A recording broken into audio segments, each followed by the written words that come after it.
Ice cream.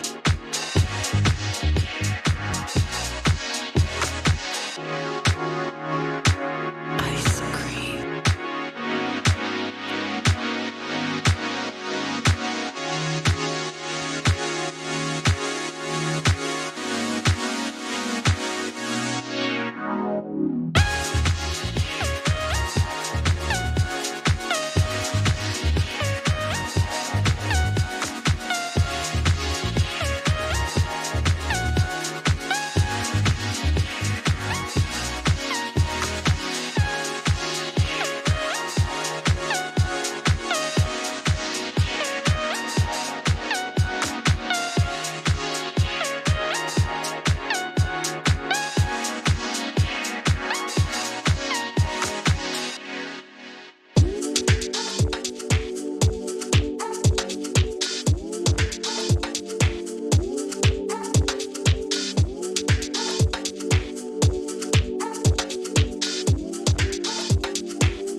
Hovering at minus 12 decibels. Or go.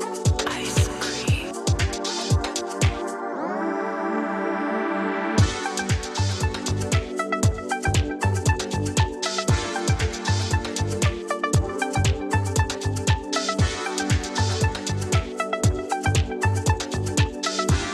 Ice cream.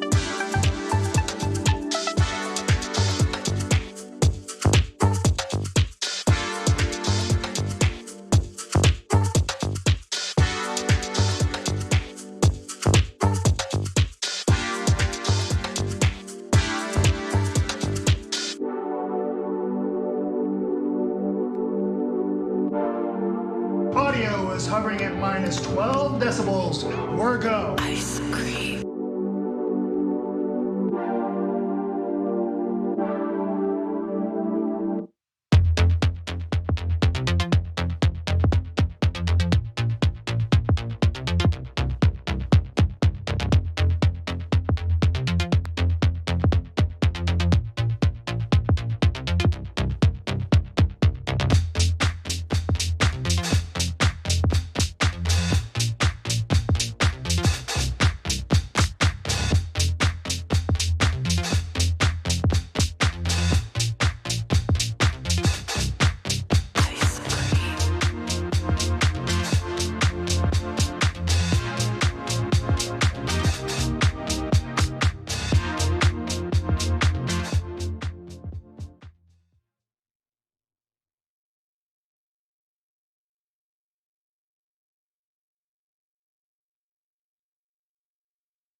What's up, everyone? You're watching The Young Turks. I'm your host, Anna Kasparian, and we have a fantastic show ahead for you today. I'm really looking forward to the first hour where I will share the details of how the pharmaceutical industry, which made record profits during the coronavirus pandemic, has decided to raise the prices on literally hundreds of life-saving drugs because, I mean, what could they do? They need the funding for research and development.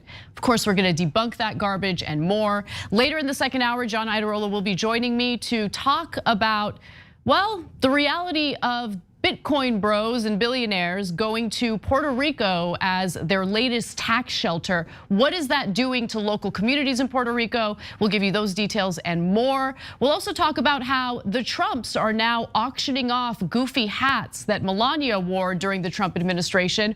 Why are they doing that? And will the money actually go to a good cause, or will it just go into the pockets of the Trump family? And in the bonus episode for our members, we're gonna talk about the whole Eric Adams debacle. He used some wording to describe the working class that has many people up in arms. We'll discuss why, but more importantly, I wanna talk about his policy in response to coronavirus and the Omicron variant. Apparently, he is dead set on forcing remote workers to go back to the office, and I think that's the lead that's being buried right now. But before we get to any of that, I want to encourage you guys to like and share the stream. The bonus episode was a lot of fun yesterday, so if you're not a member, please become one by just clicking on that join button if you're watching us on YouTube, or you can go to tyt.com/join. With that said, let's move on to our first story.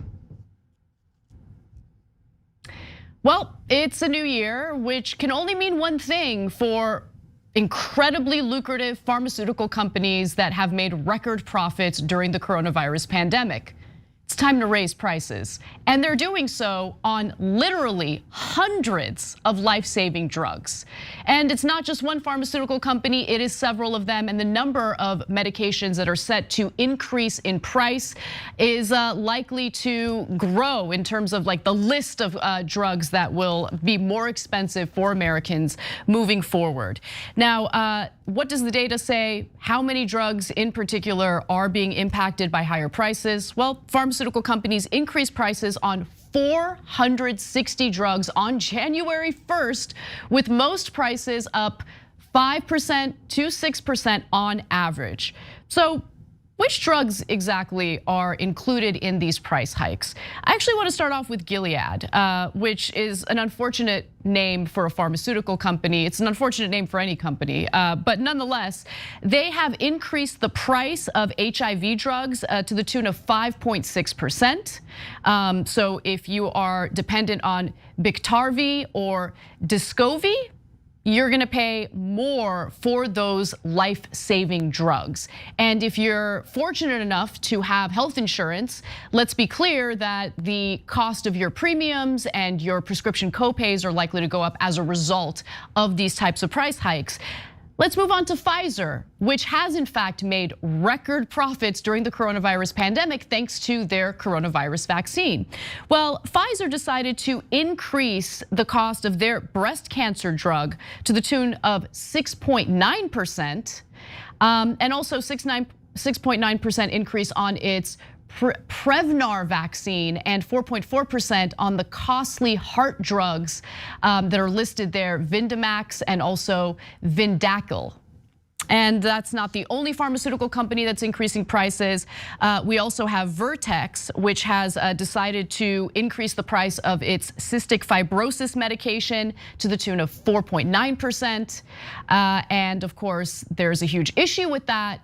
In addition to the price hike, there's the issue involving how they have monopolized the market in regard to cystic fibrosis medication. It's already an incredibly expensive drug with a list price of $311,000 per year. Now, how do they justify this? I mean, we're talking about companies like Pfizer that have made record profits. Why would they need to increase the price of these life-saving drugs? What excuse are they giving?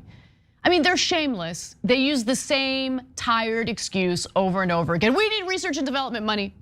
I mean, what could we do? We need to price gouge the American people. We need to price gouge Medicare in an effort to raise enough revenue to develop new life-saving drugs. Yeah, except anyone who's paying attention can't possibly buy that. Why do I say it? Well, the reason why I say it is because you take a look at their record profits, you take a look at how much they're paying their executives, particularly their CEOs. And I would argue that, maybe the money could be spent elsewhere if they're, so strapped for cash on research and development. Now, one statement from a Pfizer spokesperson was this: the modest increase is necessary to support investments that allow us to continue to discover new medicines and deliver those breakthroughs to the patients who need them, said a Pfizer spokesperson. When posed specific questions about various rebates that could be offered, the spokesperson said, "We do not disclose detail at that or at the product level." So let's take a look at what their profits are. If you look at Pfizer specifically, Pfizer said it expects a total of $36 billion from the coronavirus vaccine for all of 2021, just from the COVID vaccine alone. And it said, based on contracts it now has signed, it expects revenue $29 billion from the COVID vaccine in 2022. So they're expecting to make even more money, more profits off the coronavirus vaccine in 2022. And to be sure, the coronavirus vaccine is incredibly important. Luckily, you can get the jab for free for now, but to say that Pfizer needed to jack up the prices of other drugs offered by the company in order to make enough money for research and development is laughable. In fact, Pfizer does spend a considerable amount of their resources on their CEO. So why don't we take a look at the pay for the Pfizer CEO? Pfizer Inc. paid Chief Executive Officer Albert Bourla $21 million in total compensation in 2020 alone. $21 million in total compensation in just 1 year, 2020. The overall pay package, which included salary, bonus, stock, and other incentive pay, represented a 17% increase from Bourla's compensation in 2019 when he was paid a total of just 17.9 million. I mean, what could they do? They really want to focus on talent retention here, and it really does take a talented individual to be as callous as this CEO, someone who is willing to jack up prices on life-saving medications, knowing that individuals who can't afford those price hikes are likely to be physically harmed as a result. Some could die as a result. That level of callousness really is a talent. It really is a skill within the pharmaceutical industry. Now, the Daily Poster also reports that corporate Democrats are heavily influenced, and this shouldn't shock any of you, they're heavily influenced by pharmaceutical companies, which might have something to do with the fact that so many of these corporate Democrats in Congress fought aggressively against the provision in the Build Back Better agenda that would have allowed for lower drug prices, that would have allowed for Medicare to negotiate for lower drug prices directly with pharmaceutical companies, which, by the way, as it stands today, they are barred from doing. So a top Democratic Party media buying firm, Canal Partners Media, is placing ads for drug industry front groups that want to block Democrats from lowering drug prices as promised in the Biden reconciliation bill. And we've talked about the Biden reconciliation bill, the so-called Build Back Better agenda, in great detail on this show. But for those of you who might want a quick update, that bill is dead. Congress has decided to shelve that legislation because they just refuse, corporate Democrats refuse to fight for the very agenda that Biden claimed to be supportive of. It's Biden's agenda, but we haven't seen much of a fight coming from President Biden either on that front. Now, Canal Partners also started buying ads late last month for the Coalition to Protect Access, CPA, another apparent pharma front group. CPA has already bought $3.2 million worth of ads for December and January. Now, what do those ads look like? I'm a little curious. Why don't we take a look? Today, vaccine Vaccines and antivirals are helping fight the pandemic because scientists and researchers in America's biopharmaceutical industry acted fast after investing billions over years to achieve breakthroughs. But now, Congress is threatening legislation that will devastate private industry's ability to fund treatments just like these. What's at stake isn't corporate profits, it's public preparedness. Tell Congress to oppose legislation that would harm our ability to fight pandemics, paid for by Coalition to Protect Access. And of course, there are a few things that we need to clarify in response to that ridiculous, deceptive ad. Number one, we already see these pharmaceutical companies bringing in record profits and paying their executives handsomely with that money instead of really focusing those resources on research and development. Also, in terms of research and development, a lot of that money does come from us, the US taxpayers, through the National Institutes of Health. So the federal government provides seed money, provides the research and development funding for these pharmaceutical companies to develop drugs that we so desperately need. In fact, a considerable amount of our federal resources went toward developing the coronavirus vaccine. So this argument that, oh my God, look, but if we change this system so Americans aren't price gouged on life-saving medications, well, we just might not ever develop medicines again. That might not ever happen again. And what can we do? We have to do this. We have to price gouge you, even though Americans pay on average 2 to 3 times more for these pharmaceutical drugs compared to other developed countries, which is why many Americans travel to other countries, whether it be Mexico or Canada, to get access to the life-saving medications that they so desperately need. And while it might be easy for the Democratic Party to immediately point fingers at the Republicans and GOP lawmakers for their corruption and their cozy ties to the pharmaceutical industry, let's make one thing absolutely clear.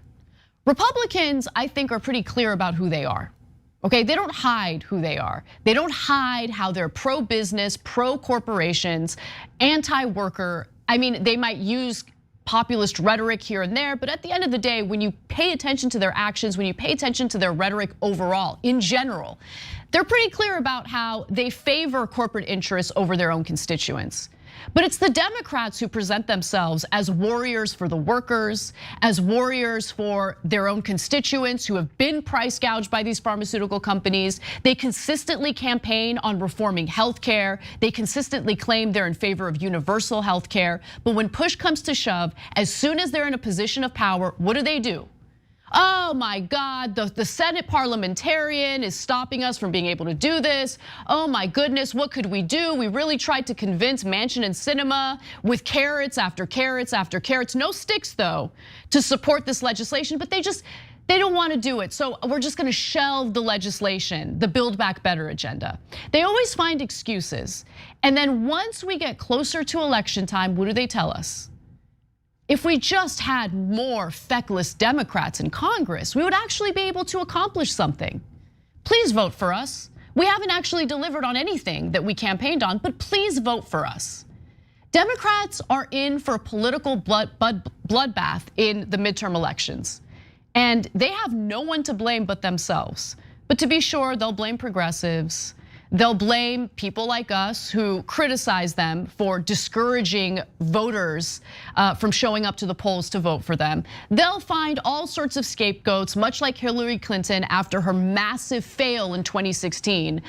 But fact of the matter is, you can't just consistently campaign on being a warrior for the little guy and then turn around and disappoint again and again and again. And it's also not gonna work to consistently make the right wing the boogeymen. If you're not gonna have something positive to campaign on, don't get upset when voters are not persuaded to show up to the polls because Republicans are so scary. That did not work during the 2016 presidential campaign. It is not gonna work moving forward. If they're gonna campaign on these big promises, they need to deliver. And I'm sick of them lying and thinking that they can get away with it. Remember, it's the Democrats in charge right now, not Republicans. Democrats hold the levers of power and they're failing us again. And they only have themselves to blame. All right, well, why don't we move on to our next story? because I always love to give you guys updates on where our wonderful billionaires stand in their wealth, okay? And the pandemic's been difficult for a lot of people, but not billionaires. So, the pandemic has been a lucrative time for America's billionaires, with a new report showing that the nearly 750 billionaires here in the United States have collectively increased their wealth to the tune of $1 trillion. You know, you hear about all that fear mongering in regard to inflation. You hear about, oh, the business community is really suffering. But when you scratch beneath the surface, as we should know by now, the individuals who are suffering the most are workers, whereas the investor class, the executive class, is doing pretty well for themselves. Let me give you the numbers. Their wealth rose from $4.1 trillion to $5.1 trillion over the 12 months that ended on December 31st. That wealth rise could fund half of the Democrats' proposed 10-year, roughly $2 trillion Build Back Better plan of social and environmental investments. That legislation has been shelved, by the way, meaning that it's dead, meaning that Democrats have completely given up on it because they never wanted to pass a social spending package. How's that working out for you, Pramila Jayapal? You know, head of the Progressive Caucus, apparently trusted Biden a little too much in delivering that social spending package. Seems like he didn't do that, right? Anyway, Tesla and SpaceX founder Elon Musk was easily the biggest wealth winner of 2021. His riches growing by over 3/4, or $118 billion to nearly $272 billion. I don't know, is that enough money? Maybe not. His single-year wealth gain alone would more than pay for the Build Back Better agenda. Its $109 billion plan to offer 6 years of free preschool for 6 million children included. And as some of you might know, Elon Musk loves to brag about the fact that, ooh, look at me, I'm gonna pay some taxes. I'm gonna pay so much in taxes, everyone. But why don't we actually look at the numbers? How much is he paying in taxes relative to the average American worker?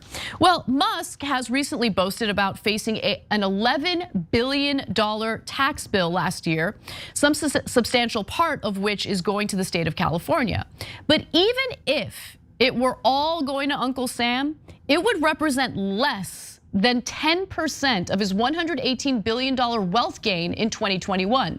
Average families, on the other hand, pay about 13%, meaning a higher percentage of their money toward federal taxes. So just let that sink in for a second. People who make far less income are paying a higher percentage of that income toward federal taxes. Well, this man, Elon Musk, who saw his wealth rise in 1 year to the tune of $118 billion, is complaining or making himself out to be some sort of hero because he's spending about 10% of those gains on federal taxes. Now, the rich don't get richer through innovation. Some do, but when we're talking about the billionaires who made a killing during the pandemic, that is not what we're talking about. We're talking about individuals who saw their wealth climb as a result of the stock market and its ever-growing performance. So why don't we look at that and why the stock market has performed so well, even as the pandemic led to mass layoffs, even as the Great Recession took place, even as COVID-related shutdowns took place. How is it that businesses performed so well in the stock market when there was all this chaos in the economy? Well, stock buybacks might have something to do with that. Share buybacks hit a record high last year. Companies in the S&P 500, a market index which tracks the stock prices of 500 leading US companies, repurchased shares worth over $245 billion in the third quarter alone. That's just in 1 quarter. These exorbitant buybacks helped US stock market indices reach record peaks. The S&P 500 broke 67 records in 2021 and increased its value by 25%. And for those of you who are like, well, how does that work? You have the Federal Reserve injecting money into the economy, they gotta provide liquidity to the banks and the corporations, right? And you know what they do with that money? They just buy shares of their own stocks. And remember, executive pay, the compensation package that executives are awarded with for their wonderful behavior, usually has stocks involved. So if the share prices go up, that means that the executive's compensation goes up. So they literally have a vested interest to take that money that's being injected into the economy by the Federal Reserve to artificially inflate the value of the shares for their companies. That's really what's happening here. That's why there's this massive disconnect between what we're seeing in the real economy and what's taking place in the stock market. This is another reason why the stock market is not a good indicator of how the economy is genuinely performing, because it is a house of cards. And the Federal Reserve has played a huge role in that. Now, thanks in part to cheap debt and quantitative easing, that's what I'm referring to here when I talk about the Federal Reserve's behavior. The working class is feeling this disconnect from how the stock market is performing and how inequality is really exploding in this country. This is one of the ways that inequality continues to grow. But don't worry. The individuals who have made the most money during the pandemic, the billionaires who only got richer, are very unlikely to be taxed on their earnings, because remember, we're talking about the majority of their newfound wealth coming from the stock market. And in order for them to get taxed on those gains, they need to sell those stocks, and oftentimes they don't. So under current law, none of that gain will ever be taxed unless the underlying assets are sold. Now, Democratic lawmakers like Senator Ron Wyden have proposed a billionaire tax to mitigate this. It's not gonna go anywhere because there are too many corporate Democrats who stand in the way of passing this type of legislation. But what would that have done? Wyden's billionaire's income tax would apply to capital gains rate a total of 23.8% on the highest income taxpayers to the billionaire's gain of slightly over $1 trillion. The tax would be due annually on easy to value assets like stocks, which comprise much of the growth in the billionaire wealth. Now, again, that legislation is unlikely to go anywhere, but one thing you should also keep in mind is despite all of this, despite all of the pain and suffering that the working class has experienced during this pandemic, and despite the fact that there is no conversation in Congress right now in regard to another round of stimulus for ordinary Americans, there are members of Congress, both Democrats and Republicans, who are now thinking about another round of stimulus for businesses. Let me give you those details. In recent weeks, the talks have been led by Senators Ben Cardin, a Democrat, and Roger Wicker, a Republican. The duo in mid-December cobbled together the outlines of a roughly $68 billion proposal, two of the people said, which could include a mix of new spending and a repurposing of some unused cash authorized under previous packages. So are there any other details about this proposal? It's in the works. Who would benefit from it? Again, it would not benefit ordinary working Americans. This is about helping businesses because that is the top priority in this country. That is at the top of mind for our members of Congress. The early efforts have focused primarily on authorizing billions of dollars to help an array of businesses, including restaurants, performance venues, gyms, and even minor league sports teams that face another potential blow to their already battered balance sheets as a result of the evolving pandemic. I think it's abundantly clear where the priorities lie among our lawmakers, among our within our system of government. It's clear that when it comes to something as simple as the federal government rolling out free COVID testing, it's laughable. It's laughable to the point where the White House press secretary will laugh in the face of a reporter who asks a simple question about that. But then after backlash, of course, the Biden administration announces, no, we'll dole out about 500,000 free COVID tests. But it took backlash for that. When it comes to stimulus for businesses, there's no question about, they're already working on it in Congress. They have shelved the Build Back Better agenda, the social spending agenda that would provide universal pre-K, that would provide assistance with childcare so mothers who are struggling right now with childcare would be able to go back to work. I mean, it would finally do something to legitimately tackle climate change. That, it's shelved, it's gone, okay? That bill is pretty much dead. Congress is already focusing on another round of stimulus for businesses, which look, some businesses have been battered by the pandemic. I wouldn't have a problem with that stimulus package that's being worked on right now.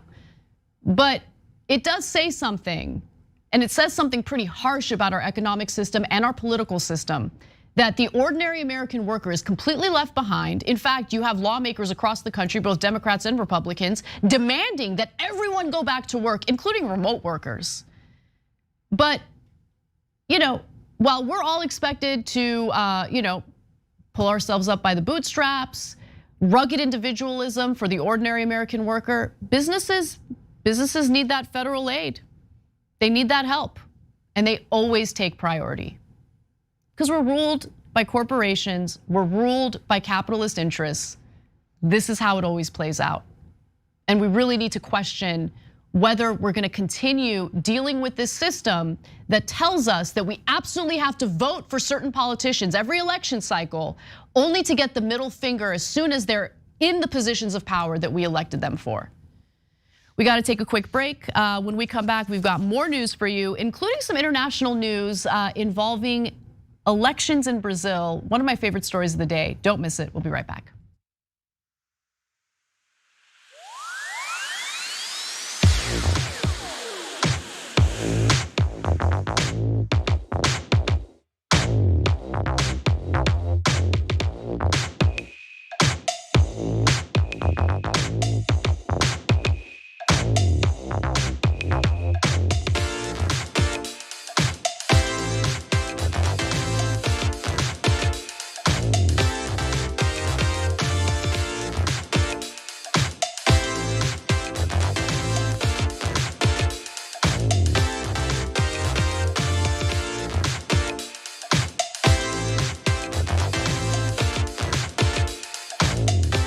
What's up, everyone? Welcome to our social break. I'm gonna start off with Jeff Waldorf, or Waldorf Nation, in our super chats. Democrats don't even act like warriors for the working class. They just shame voters for simply asking for things.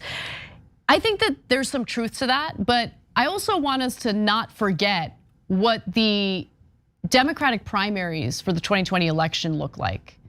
Because we were debating healthcare policy as if Democratic lawmakers were serious about universal health care or Medicare for all. I mean, I think there was one candidate who was actually serious about it. But even when it comes to reforming healthcare or lowering drug prices, they're all liars. They're all liars. Just like Donald Trump, who also claimed that he was gonna lower drug prices. Did he do it? Of course not. They're all beholden to the same corporate interests. It is a virus within our democracy, and honestly, it undermines our democratic process. It completely allows for these politicians to turn their backs on us when they're so much in bed with these corporate interests. It's incredibly infuriating. All right, moving over to our members, we have Al Belzo, who says, I want to know if the price of ivermectin increased this year. Good question. I'm uncertain, and ivermectin, I think, has generic versions available. So what pharmaceutical companies love to do is monopolize a certain drug, and then they can raise the price to whatever they want because there is no law enforcement coming after them for it. I mean, they could do whatever they want. I mean, just think about what Joe Manchin's daughter did by creating a monopoly. She colluded with Pfizer to prevent them from putting out a generic version of the EpiPen. And she basically told the executives over at Pfizer, just don't do that. Don't put out a generic, cheaper version. We'll hike up the prices and split the profits. That's what they did. They create monopolies, they price gouge Americans who need these life-saving drugs, and there are no consequences for it. Did Joe Biden seek to investigate that? No, Joe Biden gave favors to Manchin's wife, did not use any sticks in regard to his negotiations on the Build Back Better agenda. Biden didn't want it. It was one lie after the next. Shikata Ganai says, as a former academic and clinician, it ticks me off to no end when my former colleagues cash in on research they did that was funded by government grants and their universities. I couldn't agree more. Sexy Speed Racer, Pramila got played by Biden and his nothing will fundamentally change co-conspirators. Totally agree. And Eclectic Miscellanea says, forget E pluribus unum. Our new national motto should be get rich, get richer, get poor, get poorer. I mean, that's been the trend since the 1970s, and it continues. That inequality gap continues to grow. All right, let's get back to the show.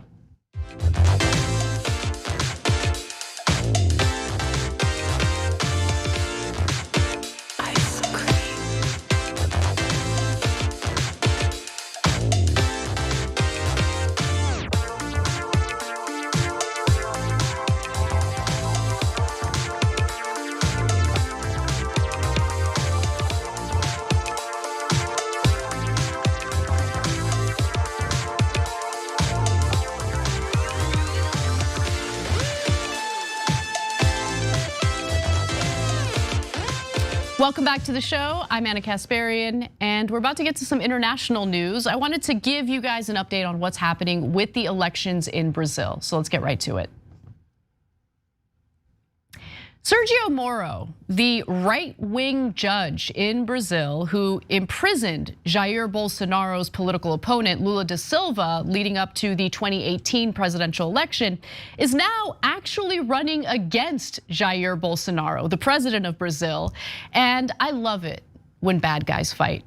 Let them fight. And I love the fact that this is actually increasing the chances of the leftist candidate, Lula da Silva, from winning. So Bolsonaro actually lost support from the majority of the country, and it has to do with a number of different things, including his own corruption, but also his response to the coronavirus pandemic. Now, the right worshipped Sergio Moro for his role as judge who put former President Luiz Inácio Lula da Silva behind bars on corruption charges. The popularity propelled Moro to high office as justice minister under far-right President Jair Bolsonaro, who won the 2018 election, but only after the front runner Lula was made ineligible by Moro's sham conviction. And I'll give you the details on why that conviction was a sham in just a moment. But why is Moro now running against Bolsonaro, the individual who he assisted in winning the 2018 election, the individual who named him as a justice minister under his administration? Well, what's going on here? Well, it turns out that Moro resigned from his post in the Bolsonaro government because of the fact that he was allegedly concerned with Bolsonaro undermining Moro. He was concerned that Bolsonaro was meddling in the ability of law enforcement to do its job. Now, there are more details on that in this video. Let's take a quick look at that. Sergio Moro resigned as Brazil's justice minister. On live television, he accused President Jair Bolsonaro of political meddling in matters of law enforcement when he fired federal police chief Mauricio Valeixo the day before. Unfortunately, there's no way for me to fulfill the commitment I made if I'm not able to do my job, if I'm not able to preserve the autonomy of the federal police to carry out its work. Sergio Moro's resignation comes just over a week after President Bolsonaro fired his health minister, Luis Henrique Mandetta, signaling there could be more political turmoil still to come. Now, Moro stepped down back in 2020, and ever since then, it seems that there's been a bit of a feud taking place between Bolsonaro and Moro. But I want to be clear about something. While Moro is presenting himself as some sort of anti-corruption warrior, someone who wants to protect the independence of law enforcement to do its job, do not make any mistakes about Moro's own corruption, his collusion with Bolsonaro in an effort to turn Lula da Silva into a political prisoner. And guess what? That conviction, that sham conviction, luckily fell apart. And as a result, his whole I guess, persona as this anti-corruption individual is really no longer valid. And it's showing in some of the polling. Now, let me give you the details on what happened with that sham conviction. So the Supreme Court freed Lula and vacated Moro's ruling, determining that the judge acted with bias after The Intercept, Glenn Greenwald to be specific, revealed compromising secret chat logs showing illicit collusion between Moro and the prosecutors. This was prior to Glenn Greenwald losing his mind, but it was good reporting at the time. Now, attempts to revive the cases against Lula have subsequently been thrown out, leaving Moro's legacy damaged. It was yet another hit to Moro's credibility, which was decimated during his brief, controversial, and at times humbling, or humiliating, I should say, and at times humiliating tenure in the Bolsonaro government, culminating in an anticlimactic, acrimonious departure in 2020. And guess what? Moro quit working under Bolsonaro's government to work in Washington, D.C. What was he doing there? Well, following his high-paying consulting gig in Washington, and even work on behalf of an Israeli billionaire accused of corruption and rights abuses, Moro is now running for president himself. Isn't it funny how the guy who really presented himself as this anti-corruption warrior then ended up working as a consultant in DC? It is pretty amazing stuff, right? Now, Moro has made an effort to avoid any questions pertaining to his anti-corruption work, even going so far as to avoiding speaking to crowds during book signings and things like that. He avoids even the possibility of being ambushed by anyone who wants to ask him a tough question about his record. Now, while Brazil's mainstream media often ignores Lula or casts him in a negative light, Moro, unfortunately, suffers no shortage of glowing coverage despite his lackluster polling numbers and vague policy proposals. Moro was featured on the front page of the influential O Global newspaper once every 3 days. Other major newspapers, radio stations, and television networks were similarly attentive. And unfortunately, there has been little, if any, critical coverage of Moro's scandals. But while the media in Brazil, much like the media here in the United States, prefers this corrupt politician over a leftist like Lula da Silva, who lifted literally millions of people out of poverty, it doesn't seem like the media's coverage is working so far, okay? So a little more information about him, and then I'll give you the update on where he stands in the current polling. Moro represents a part of Brazilian society, which includes a large share, according to The Intercept, of the media that does not accept Lula and is ashamed of its previous support for Bolsonaro. His strategy will be to try to sustain the character that was created for him, that anti-corruption character. I think this character is out of step with Brazil today, but it is a character that corresponds with many of the interests of some powerful groups in Brazil. And that's according to a Brazilian studies professor over at the University of Oklahoma. And so where does everything stand today with this election, with this race? Well, facing off against both his far more charismatic arch nemesis, though, the former judge is struggling to break into double digits in polling. Awesome. The resurgent Lula, on the other hand, is ascendant, polling at nearly 50% with the lowest negative numbers of any major candidate. For his part, Bolsonaro, battered by an ailing economy and his administration's disastrous handling of COVID-19, is only managing to attract, oh, so sad, just over 20% of voters. And so the voting for this election is scheduled to take place in October of this year. As we know, a lot can happen in 10 months, so we'll see how this all plays out. But things are looking great for Lula da Silva. And remember, he was made a political prisoner by Sergio Moro, and things seemed incredibly dire for him. But luckily, there was excellent reporting that outed Moro as someone who colluded to make Lula da Silva, political prisoner, and all of those charges have completely fallen apart. That conviction has fallen apart. And to be sure, among the people of Brazil, Lula does command quite a bit of popularity, not only because of the fact that he is untouched by the disgusting behavior that we're seeing by both Bolsonaro and Moro, but more importantly, because he did in fact lift millions of Brazilians out of poverty when he once led the country. And I think that stability, that economic growth that happened under his watch and under his leftist policies really does reign supreme and really does send a message in this election. Hopefully that message remains, and hopefully the people of Brazil make the right choice here. Because I will say this, Bolsonaro has been a complete and utter disaster for the country, and even his supporters, his most avid supporters, have realized that. We got to take a quick break. When we come back, we've got more news for you all, including that massive traffic jam that happened in Virginia. Apparently, the solution, according to Fox News, is giving police more weapons to deal with snowstorm-related traffic jams. What? We've got that story and more when we come back.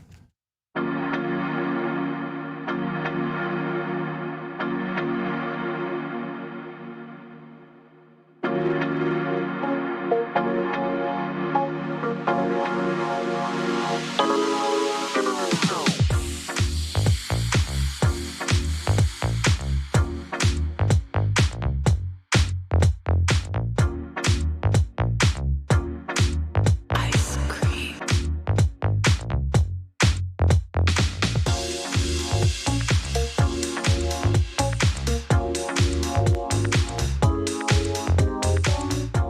You know it's Wednesday when DJ Bart Kyle is playing, electronic music or dance music or deep house. It's my personal fave. Thank you very much. Thank you, DJ Bart Kyle. All right, we've got a lot of comments in our super chat, so I'm gonna try to get through as many of them as we can. Dr. Dark Crow says, hi Anna, been a TYT viewer for over a year now. Started watching with my wife, Eris. That's a beautiful name, by the way. She's wanting to move out of America because it's effing crazy. Love her, glad she's part of the TYT army with me. I love that you guys watch together, that makes me super happy. And I get that fear and the urge to maybe find a safer place to live. Things are pretty bad in the country, and it's not just about the corporate rule, which is bad enough. We also have the issue involving the GOP just attempting to completely dismantle what's left of our democratic process. That's pretty terrifying stuff too. But we gotta stay, we gotta fight, and we'll see how it goes. Still Alive says, have you ever wondered what your show would be like in a more just timeline?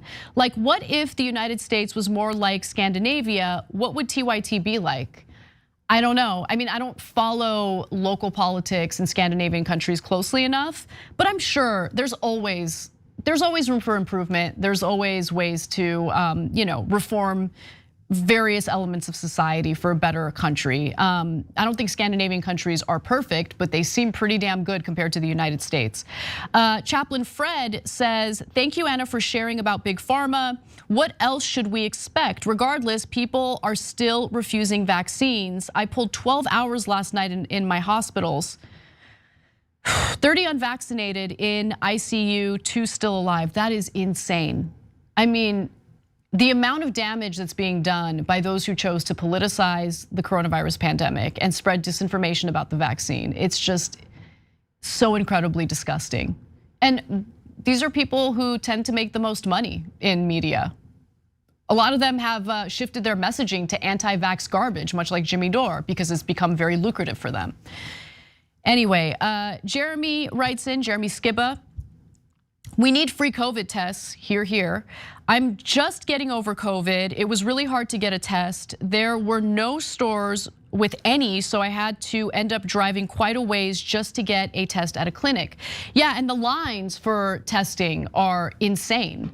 It's incredibly hard to get your hands on a test. When you compare the United States to what people are experiencing in the UK in terms of like the ease of getting their hands on a test, it's night and day. It's super easy, it's free, and they actually have a system in place to not only make it easy for people to test for COVID, but to track those who have tested for COVID, which is also an important part of getting through this pandemic. And Franklin Sharpslicer writes in and says, Salt Dragon, good to hear your show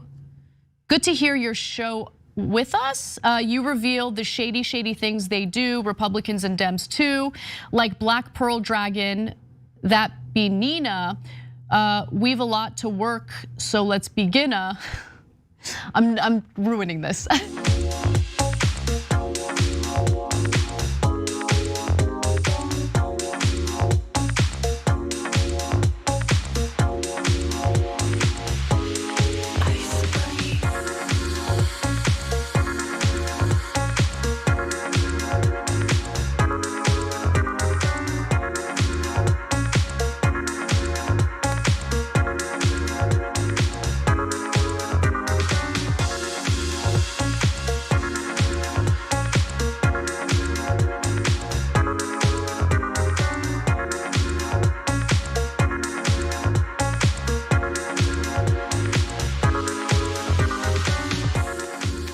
In the house, like LL Cool J in our Twitch audience has gifted 20 subs, so special thanks to you for doing that. I love it when I get gifted subs, so I know that the recipients of those subs are gonna be super grateful for it. And for those of you who are curious about our Twitch community and our Twitch channel, you can check it out over at twitch.tv/TYT. If you have a Prime membership, you can actually get a free subscription to our Twitch channel through that. So definitely check it out. And special thanks again to In the House like LL Cool J. All right, let's get to one of the craziest stories, one of the craziest commentaries on the winter storm that took place in Virginia recently. Drivers in Virginia were stuck on the Interstate 95 for literally a day. More than 20 hours stuck on an icy road with no food and very little help. Luckily, most people ended up being okay. There were some deaths as a result of this crazy snowstorm that took place. But Fox would have you believe that the real problem, the real issue that transpired was the fact that police departments and state police in Virginia aren't getting enough military grade equipment to deal with these kinds of disasters. I'm not even kidding. But before we get to that insane video, and you do not want to miss it, I need to give you some context into what happened. What happened with this massive traffic jam as a result of this massive snowstorm? Well, a 40-mile stretch, according to the New York Times, a 40-mile stretch of the highway, one of the busiest travel corridors in the United States, came to a standstill overnight after a fast falling snowstorm led to jackknifed tractor trailers and hundreds of other accidents. Some people abandoned their cars. Many, including Senator Tim Kaine, spent the night on the snowy highway. In fact, Senator Kaine spent more than 20 hours in his vehicle, in his car. He said that he left his car on for 30 minutes at a time to charge his phone, make calls, and also warm up. Then turned it off to save gas and to sleep for 20 minutes or so, only to be wakened by the cold. When he wasn't napping, Kaine said he passed the time by sipping Dr. Pepper. I do like Dr. Pepper, if I do say so myself. Listening to Sirius XM radio and eating small wedges of an orange that another stranded driver had given him. Remember, people are not expecting to be stranded on the Interstate 95. So most people don't have food, they don't have water. I mean, it was a terrible, terrible situation. And obviously this is in the middle of a snowstorm where it's incredibly cold.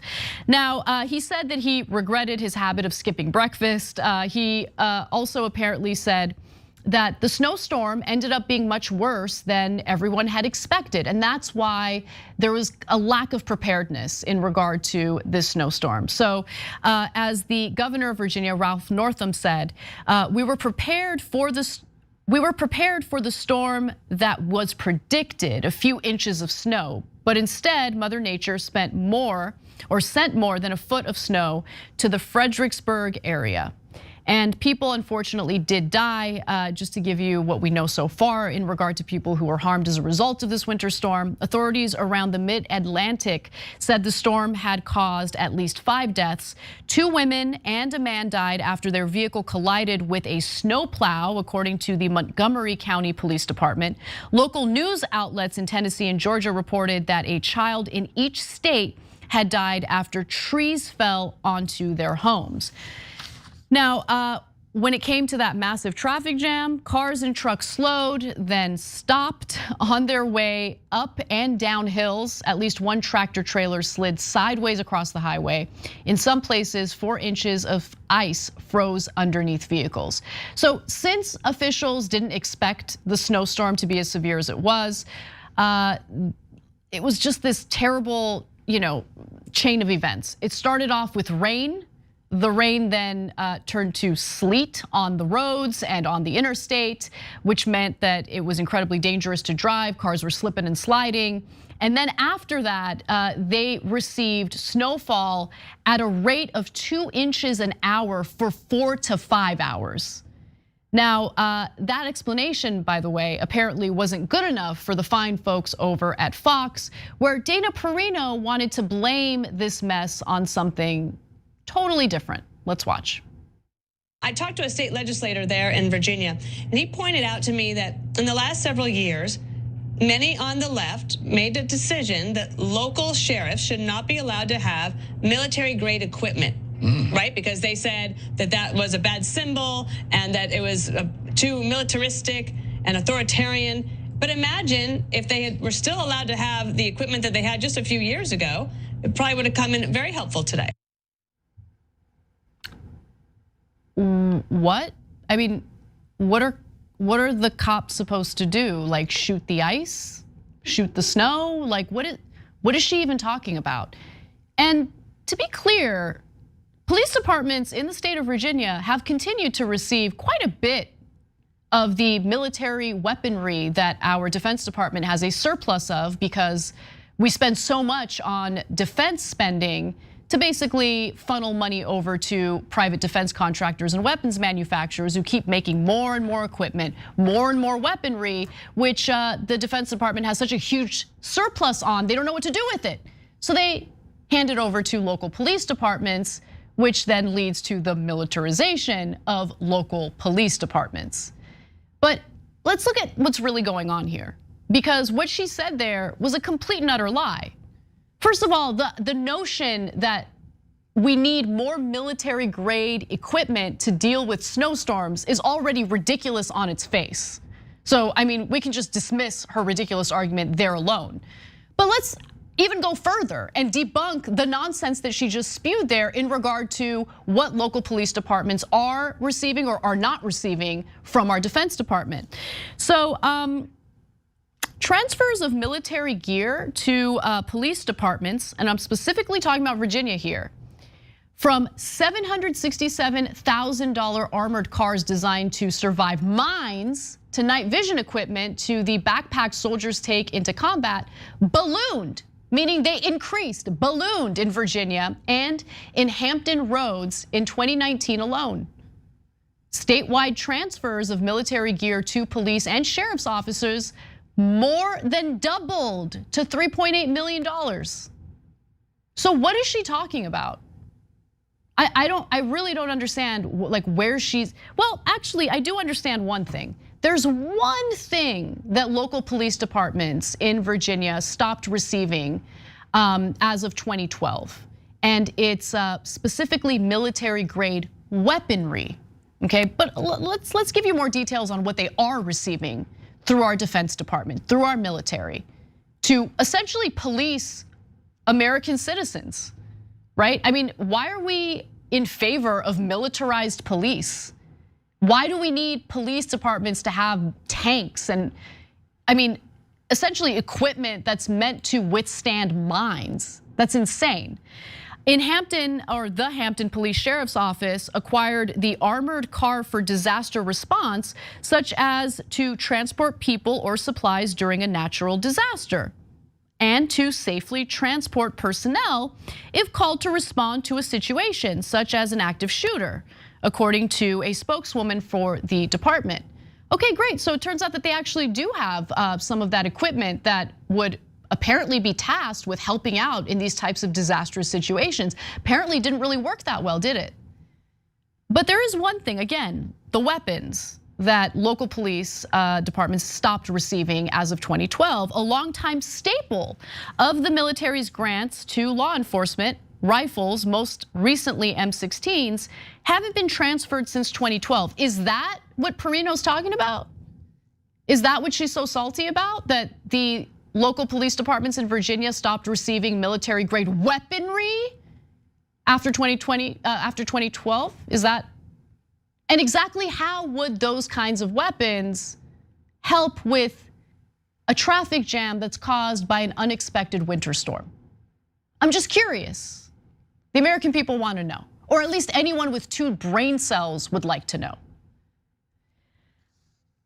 This is just another way to protect a system that consistently redistributes wealth from the bottom to the top, redistributes our tax money, our resources, which, our federal lawmakers will tell us it's finite, very precious resources. That's why they can't pass a social spending package, right?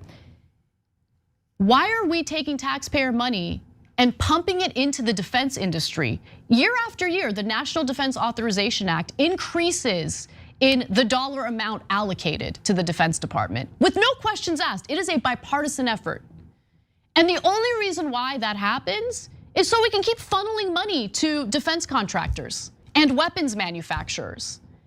And that leads to the surplus that I was talking about earlier. All these weapons that the Defense Department does not know what to do with, they have so much of it that they look to pawn it off to local police departments. And Dana Perino loves that, totally supportive of that.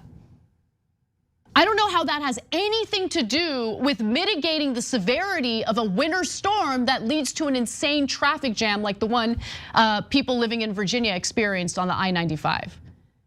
But look, at the end of the day, just read in between the lines. This isn't about solutions. This isn't about helping stranded Americans. This is about protecting a system of profits for defense contractors. That's all this is. It's just so transparent and so pathetic. So again, anytime you hear anyone on Fox News claim that they're so concerned about spending in government, oh my God, all the overwhelming spending by our federal government, unacceptable. Okay, great, can we cut the defense budget? No, we can't do that. Dana Perino, not in favor of that. I mean, to use a tragic snowstorm-related event in Virginia to try to protect the profits of defense contractors and weapons manufacturers is just incredible. But it is Fox News, so I wouldn't expect anything less. All right, let's move on to, well, I did want to talk about one other thing actually, because Kamala Harris also kind of had a fumble with this story. So there was a severe snowstorm, an unexpected snowstorm in Virginia, which led to a massive 40-mile-long traffic jam on the Interstate 95. That traffic jam lasted for nearly a full day, okay, more than 20 hours. People were stranded on the interstate. And Kamala Harris decided to put out a tweet that seemed to be a little disconnected from that reality. So what was the tweet? Because of the bipartisan infrastructure law, America is moving again. That's what infrastructure is all about, getting people moving. I don't know if the people on her team are trolling her. I don't know if they despise her and they want to make her look completely out of touch with what's happening in reality. But let's put the snowstorm aside for a second. Obviously, maybe think about what's happening in the news that day before you put that tweet out, obviously. I think that's easy commentary. But let's also acknowledge the fact that the bipartisan infrastructure bill, which passed not too long ago, has not really been implemented yet. Infrastructure projects take years. What are you talking about when you say that the infrastructure bill, America's moving again? What? Okay, can you point to a single infrastructure project that's really taken off?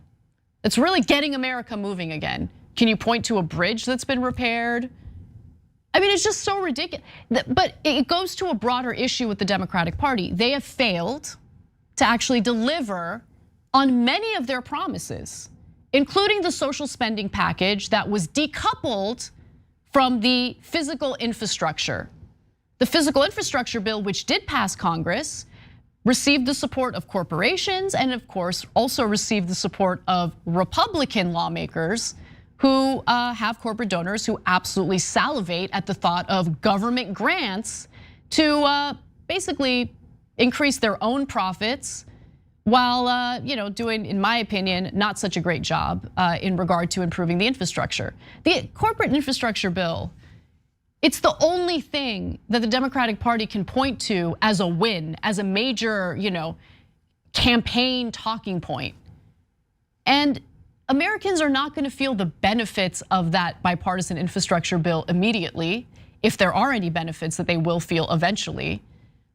I mean, there are some downsides to that bill, as we've talked about on the show as well, including the fact that it makes paves the way for public infrastructure to be privatized, which means that corporations who will now control that infrastructure can implement all sorts of tolls and fees as Americans commute to and from work. But it's just laughable because they're so desperate to find anything to make it appear as though they have accomplished something during Biden's tenure, during the time that Democrats have held the levers of power. But Americans aren't stupid. And so she really posted an L with that tweet on two different fronts. Number one, showing how out of touch she is with what's happening in America, what's happening in the news that very day, but also more importantly, by making it abundantly clear that Democrats don't have much to brag about. So they brag about a corporate loved bipartisan infrastructure bill. Cool. All right, we got to take a break. When we come back, John Iadarola will be joining me for the second hour where we will talk about the anti-cancel culture Republicans in Florida arresting demonstrators because they don't like answering tough questions. We've got that story and more when we come back.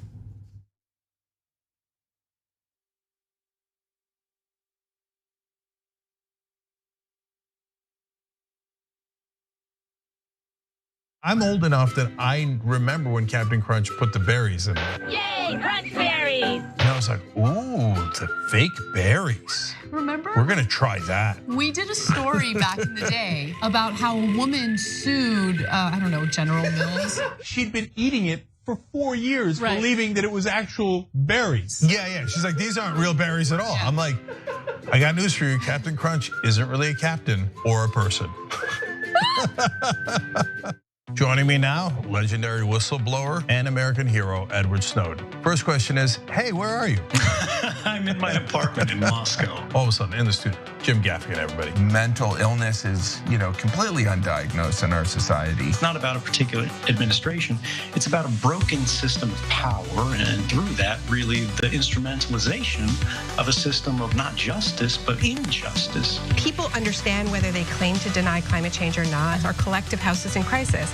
We're also dealing with the legacy of 40 years of economic policies that have made people's lives more precarious. Sometimes you gotta force people into their humanity. Sometimes you have to shake people into empathy. Senator Elizabeth Warren joins us in the studio. Healthcare is a basic human right, and we are fighting for basic human rights. In order to actually achieve that vision of everyone having access to the same resources and getting to determine the outcome of their life, we have a lot of work to do, and it needs to start right now. Here's something you may not know. When you deposit your money in a big bank, it doesn't just sit, safe and secure, in a vault. Instead, your money could end up building oil pipelines, mining for coal, or drilling in the Arctic. So if you're concerned about the planet, give your money something good to do. Make the move to green with Aspiration's fossil fuel-free account and join the thousands each week who are switching to save their dollars and save the planet at the same time.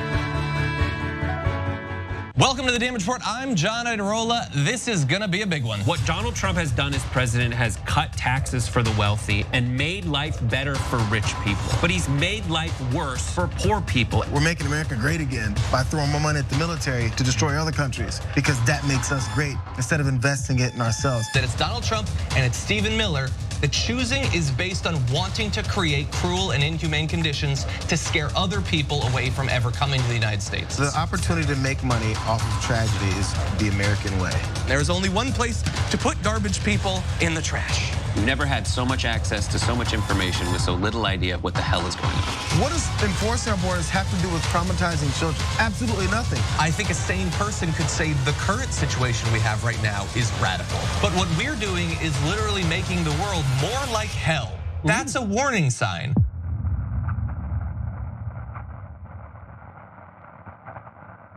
ShopTYT.com now has books. One of them is Ryan Grimm's book, We've Got People. That's a saying that AOC said, they've got money, we've got people. It's the best tracing of the AOC victory I have seen anywhere. It's the most accurate, and it's got great details.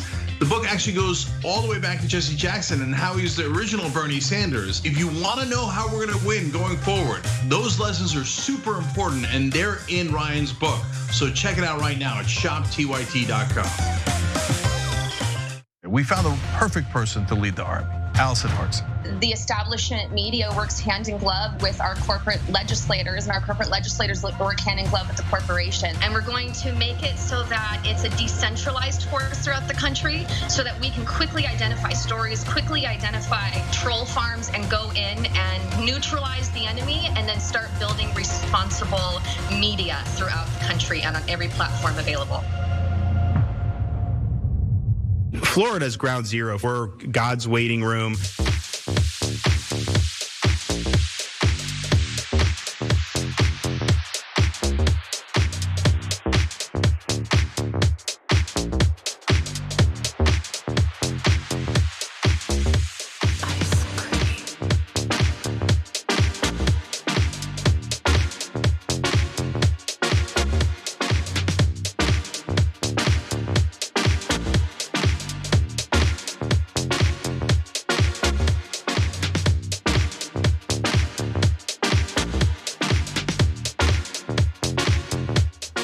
Welcome back to TYT. Anna Kasparian and John Iadarola with you. John is working remotely, which New York City Mayor Eric Adams is not pleased with, John.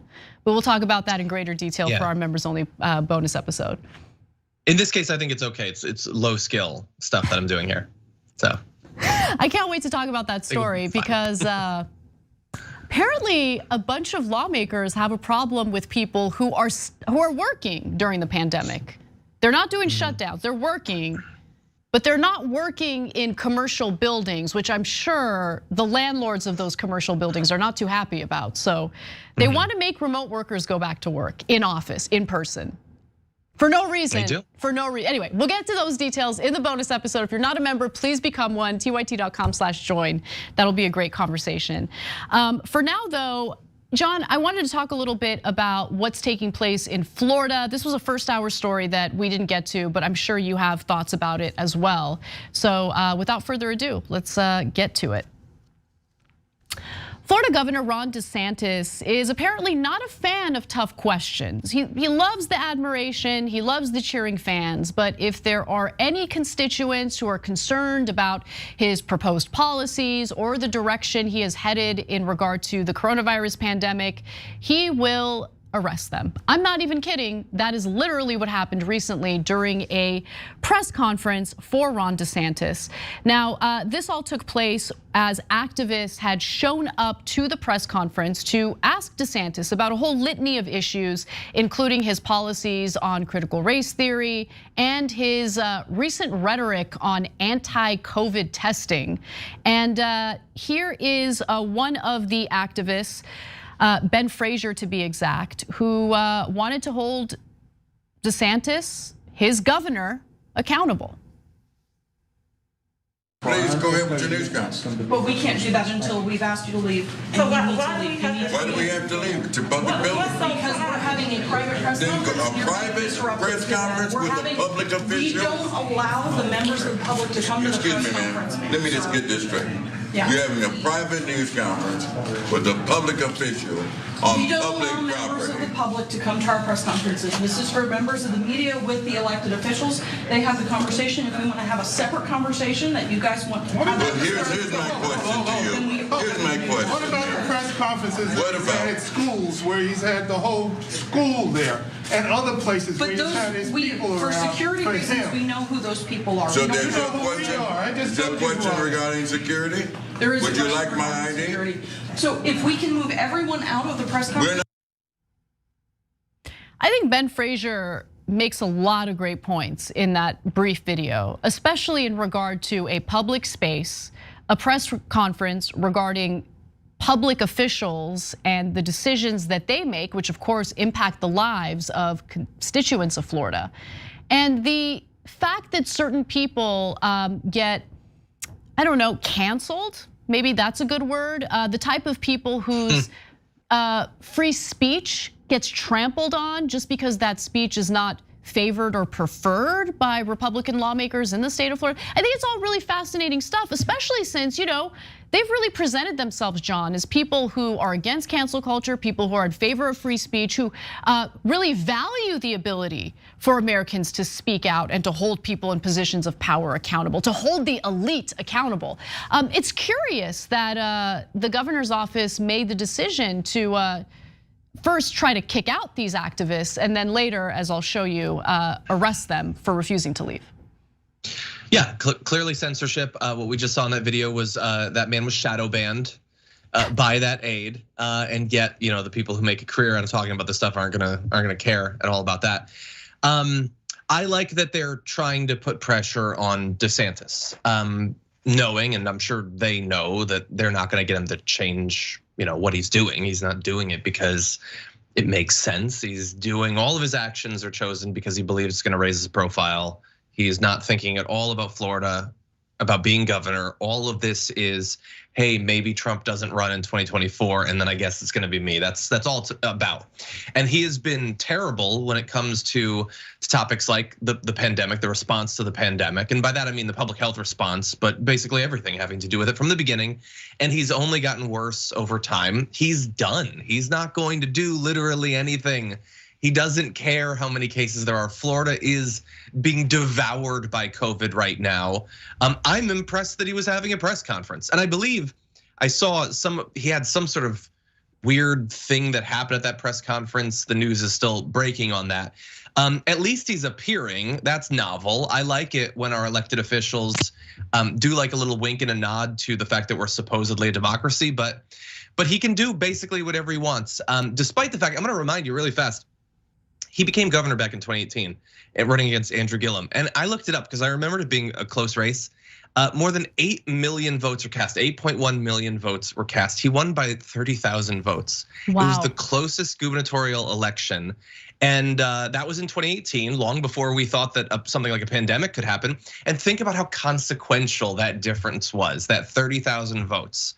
Not just that, he's gonna resign Florida to slowly sink into the ocean, and he doesn't care at all about democracy, allowing people to vote and all of that, but everything having to do with the pandemic, how different the response could have been if an election had gone slightly differently back in 2018. Yeah, I actually, I remember the election being a close one, but I didn't realize that it was only 30,000 votes. And you're right about that. I mean, clearly there would be a different response to many different things, including the pandemic, if we had someone else in office in Florida. But it is also fascinating because, look, Ron DeSantis has really leaned in on these Trump-like talking points and the manufactured culture wars, especially as it pertains to this drummed up nonsense about critical race theory in elementary schools and things like that. But he also, in the middle of another COVID surge, has advocated to limit COVID testing. And we'll get to that in a second, but that's the thing that really boggles my mind, okay? And it was among the many things that these activists wanted to ask him questions about, but he doesn't want questions. He doesn't want to be challenged. He wants these press conferences to be publicity stunts, meant to just help him politically, help him get his message out to individuals who are likely to support him if he does choose to run as president in 2024. But I do want to get to what happened later, because as I mentioned, Ben Frazier, he's by the way also a disabled activist and the president of the North Side Coalition of Jacksonville. He was actually being pretty polite. Like he wasn't being rowdy. He was just saying, he was making great points there. I'm, obviously a constituent here. We're in a public space. This is a public official. And they kind of refused to give him any real answers for why he and other activists were getting kicked out. And then later, he gets arrested. And we have that video as well. Let's take a look. Why am I being handcuffed? Mr. Frazier, I have not done anything to anyone. Why am I being handcuffed? Mr. Frazier, please. Why am I being handcuffed? You guys want to come? Just meet me downstairs. Why am I being handcuffed, Sergeant Gerald? We're coming downstairs right now. So we start. You got it. Come on, let's walk. I asked a question. Why am I being handcuffed? Am I being arrested? Am I being arrested? I'm asking a question. John, could you, for the audience, just juxtapose what we just saw with this activist, Ben Frazier, to what we experienced nearly a year ago? It'll be a 1-year anniversary tomorrow in the nation's capital. Because if I recall correctly, there's a lot of outrage over the treatment of the pro-Trump insurrectionists who got arrested as they were storming the Capitol and causing all sorts of damage. But I feel like that situation was a little different from what we experienced here with Ben Frazier, just a little bit, right? There were, the activist that you just showed that video of obviously was far more insidious because he didn't have, like what you should do is when you're going to attempt to, I don't know, what was he gonna do? He's gonna rough up Ron DeSantis or something? You should at least wear horns or poop on the floor. That way people know who you are. He was much more like a spy or a ninja because it was much more subtle. Obviously, he was there to do something incredibly illegal and dangerous. I mean, that goes without saying, except I'm gonna say it anyway. No, the whole thing is ridiculous. He kept repeating over and over, why am I being handcuffed? And they eventually said he's being detained. I don't even know what that means. I assume he was arrested. In any event, he's being handcuffed and detained because they don't think there will be any public image or political price to pay for it. And in fact, for most right wingers, if they see an activist being led away in handcuffs from a DeSantis event, that's like a net positive for him. The fact that he's a black activist, even more so. Like this is the sort of disgusting calculus that they're doing that we need to be aware of. This doesn't hurt him to do that. If there were 1,000 protesters and he'd had the cops come in and tear gas it, that would look good for him too. His base is fundamentally anti-democratic. They want to see people's rights being violated in this way. Right, while simultaneously pretending as if they don't want people's rights to be violated, pretending as though they're against cancel culture, they want to protect the First Amendment. I mean, when push comes to shove, as long as it has to do with their political opponents, they have no problem. No problems at all with those rights being eroded. And look, you're right. If only they had defecated on the floor, then they would have come across as pleasant tourists rather than anything insidious. Now, I wanna also give you some statements from both Ben Frazier and the activist. Ben Frazier said this, and I think he's absolutely right. The governor is afraid to meet with the people. When it comes to public welfare, this governor does not care. He does not want to meet with this public. He wants to run away. And I also wanna be clear about one other thing. I don't agree with any politician, regardless of their political ideology, regardless of their political affiliation, doing what Ron DeSantis did to these demonstrators, to these constituents of Florida who wanted to ask him questions about his own policy. If you are a politician, an elected official, especially if you are in a leadership role like governor of Florida, you should feel proud of your policies, no? You should feel ready and willing to answer any questions, to defend and stand up in favor of the policies that you've championed. Why is it that Ron DeSantis is so afraid of that? Another demonstrator said this, I want to talk to the governor about his policies regarding the pandemic, regarding critical race theory, regarding House Bill 1. One of the protesters responded, referencing an anti-riot law pushed by DeSantis, and calling it an anti-riot law is essentially doing DeSantis's dirty work for him. Essentially, these are policies, these are laws that punish peaceful demonstrators, and the way that they get it passed is by essentially marketing it as an anti-riot law. In reality, these are the kinds of policies that we've seen both proposed and passed across the country that would provide immunity for drivers who run over protesters and things like that. So I think those are legitimate questions to have, but of course, Ron DeSantis probably doesn't feel so proud about those policies since he's unwilling to answer any questions about them. Yeah, and doesn't feel that he has to. Exactly. That is really the issue. It ties into every single thing that we talk about. The incentives are not there for accountability, for feeling that, again, if your base isn't interested in you being representative or kind or decent or rational or sane, if they don't demand those things, then you don't even need to pretend at public events like this. And so he is not pretending. You know, the other part of the First Amendment that's super valuable to a democracy is freedom of press. And I also found it fascinating that the woman that you saw in the video who was telling the demonstrators to leave wanted to control what the media was doing as everything was unfolding. After the group said that they would not leave, a woman who said that she was with the governor's office told them that they were being inappropriate, they weren't being appropriate, and asked the media, asked the journalists to stop recording the group and instead prepare for the news conference. Oh, nice, government officials telling the press what they can and can't do. Please don't do any reporting here.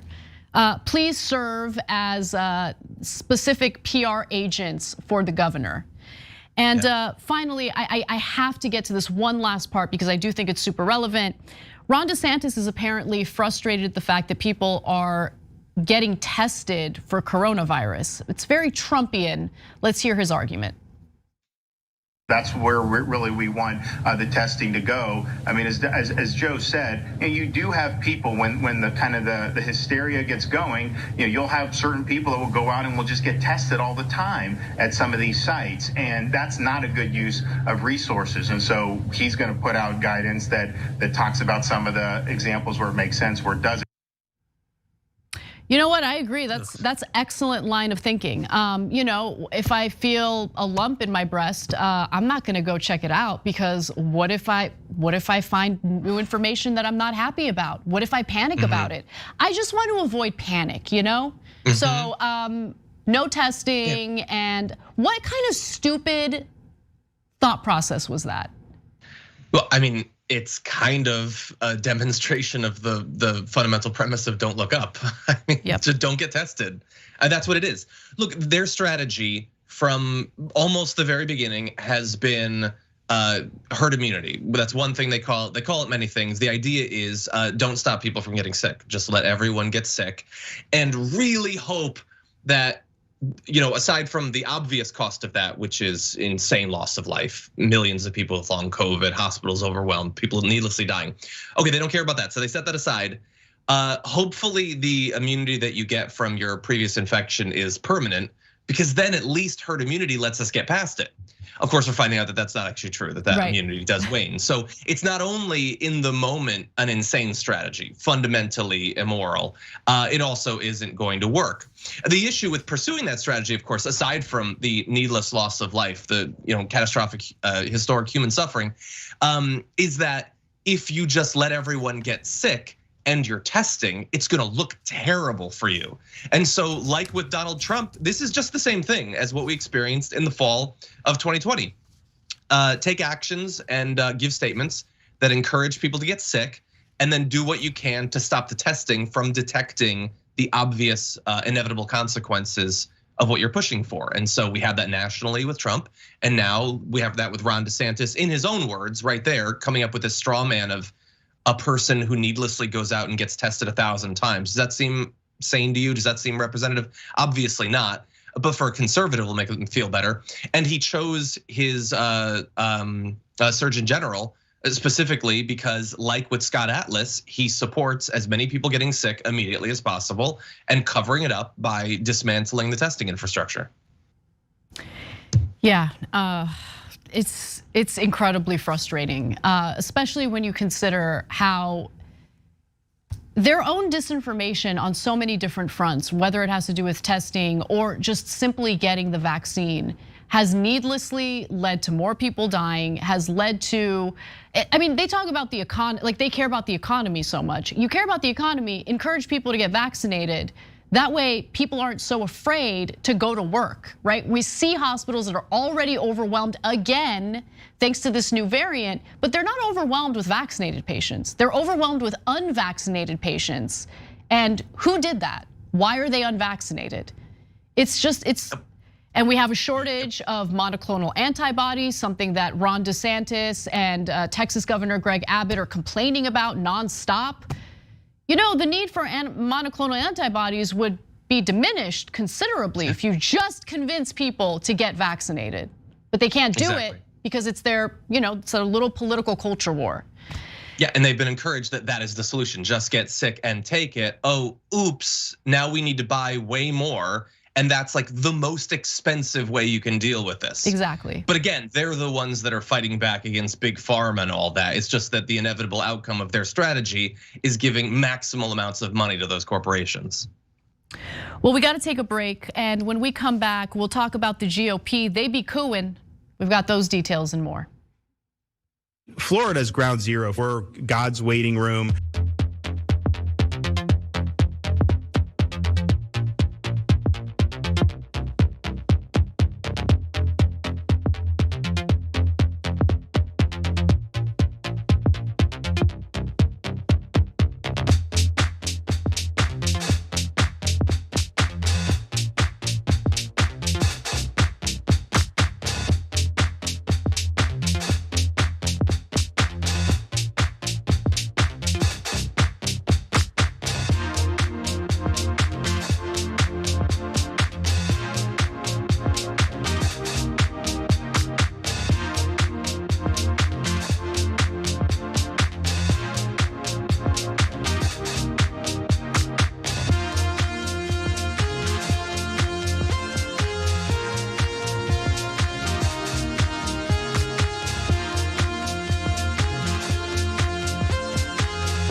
What's up?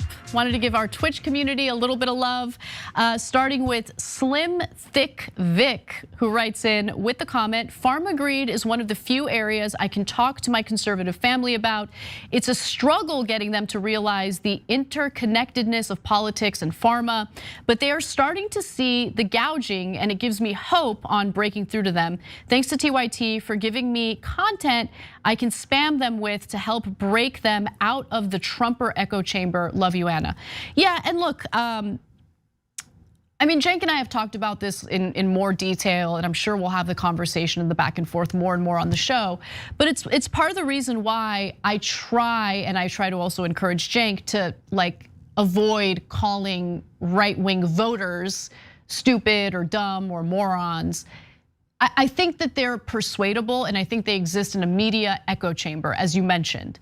And so when you're propagandized like that, and you're absolutely certain that everything that you're absorbing from all this media content is true, it's hard to break through. And it becomes even harder to persuade people or break through when the person messaging to them is calling them stupid. So let's. It does feel good though. Yeah, but I mean, dumb emotional releases are not going to accomplish anything in this country. And if you want that, you can watch the Jimmy Dore show and further devolve in everything, in every part of your life. So do that. But if you actually want to change the country and get people to see what's really going on, I think you have to talk to them and respect them as human beings. And I know that can be challenging at times. Dave Schmidt gifted 2 subs. Thank you so much, Dave. Baker, troublemaker, 3 months prime. This is gross. Healthcare in America is infuriating. I totally agree with you on that. Steph 99, 11 months prime with the comment, I started watching TYT at the start of the pandemic. It's helped keep me informed and sane during these times. No matter how rough it seems, TYT gives me hope if we keep fighting and change one person's mind at a time. Change is possible. You're my favorite duo. That makes me really happy, Steph. Thank you so much for watching. We've got a ton of comments in our super chats, but first let me show some love to our members. Shadows writes in and says, your hard work shows in this reporting, Anna. It will help shed light and teach more folks about this. Thank you for another great segment. Shadows, thank you. I'm not sure which story you're talking about, but I love Wednesdays because I love going in depth with some of these economic stories. I'll read some super chats when we get back to the show because we're running out of time in the social break. So I'll see you guys there.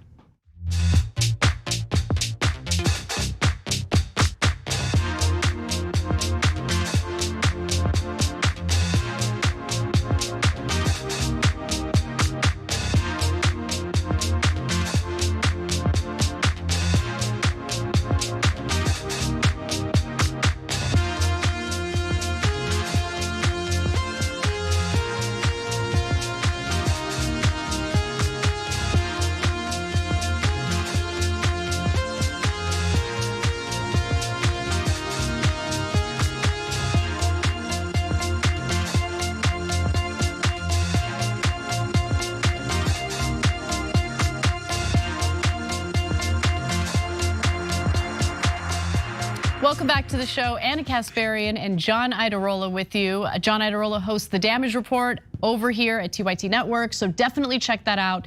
In fact, tomorrow at 10 a.m. Pacific, 1 p.m. Eastern, I will be on The Damage Report with John to cover the 1-year anniversary of the Capitol riots. So definitely check that out. It'll be a good conversation. Should be a good show. Yeah, hopefully nothing happening in relation to that we have to cover, but it should be a good show either way. But we'll see, fingers crossed. Yes, exactly. Renee Lamore in our super chat section writes in and says, I wanted to tell you, Anna, that I enjoyed the bonus episode last night. And it was pretty damn good, if I do say so myself. I have a cat now and have also owned a dog. I think your dog Charlie is cute. Some of you who aren't members are probably wondering, like, what? Did Anna share amazingly cute videos of her dog Charlie? I did. Maybe you should be a member and you should check it out. It was a fun show. Yeah, and I did so in the context of an insane story involving cats in South Korea that are setting fires. It's real. Yeah, like they're setting it's a fires. menace. They're gonna kill everyone. They've set more than 100 fires in recent years. So I know. All right. So let's move on to our next story. This is a pretty big one involving Sean Hannity. He's implicated in this January 6th investigation. So the January 6th committee has revealed even more text messages from Fox host Sean Hannity, text messages that he sent to Mark Meadows in the days leading up to the January 6th Capitol riots. Now, those text messages seem to indicate that Hannity might have known what was to come. Now, we've told you about some of the text messages that Hannity had sent during the Capitol riots, where he's urging Trump's chief of staff, Mark Meadows, to do something to encourage Trump to end the violence.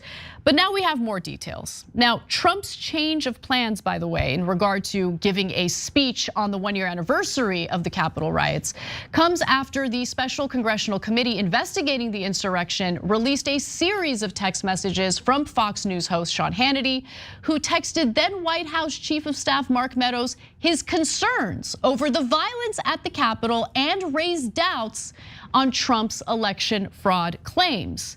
So the newly revealed texts in question say the following.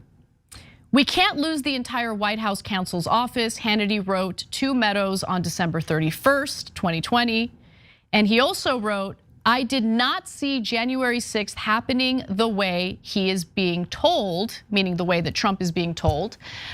He should announce, will lead the nationwide effort to reform voting integrity, go to Florida and watch Joe mess up daily, stay engaged. When he speaks, people will listen. So even leading up to the riots, Sean Hannity was trying to get Donald Trump to stop with the election lies, and also, let's be real, to stop inciting people in regard to January 6th. Because Trump's incitements didn't just happen during the rally that preceded the Capitol riots on that day. He had been spreading disinformation and nonsense about voter fraud for weeks. And even Sean Hannity, his ally, this right-wing Fox News conservative, was trying to get him to stop. And so now the select committee investigating the Capitol riots is requesting that Sean Hannity answer some questions. They have not subpoenaed him, which I disagree with. I think they should subpoena him. But they are asking him to tap into his patriotism, do the right thing, and cooperate with this investigation, which I believe is very unlikely to happen. But John, I wanted to get your thoughts on that. Yeah. Actually, I want your thoughts on something. So for a solid week, we have the night before texts of his fears about what's going to happen on January 6th, and perhaps more importantly, we have that New Year's Eve one where he says it's not going to go the way you think, and he even gives advice for what he thinks Trump should do rather than talking about the election. I have several ideas as to why I think Sean Hannity was saying that. Why do you think Sean Hannity was pushing Trump to not go in that direction, the direction that he did eventually go in, and not only encouraging this mob, but also encouraging the idea that Congress can overturn the results of the election? Honestly, I know I can speculate, but I don't really know what was in his mind. I never think that people like Sean Hannity want to do the right thing to avoid dismantling our democracy. Like, I don't think he actually cares about that. Again, I'm speculating. This is what I think. There has to be some other self-serving reason. But what do you think?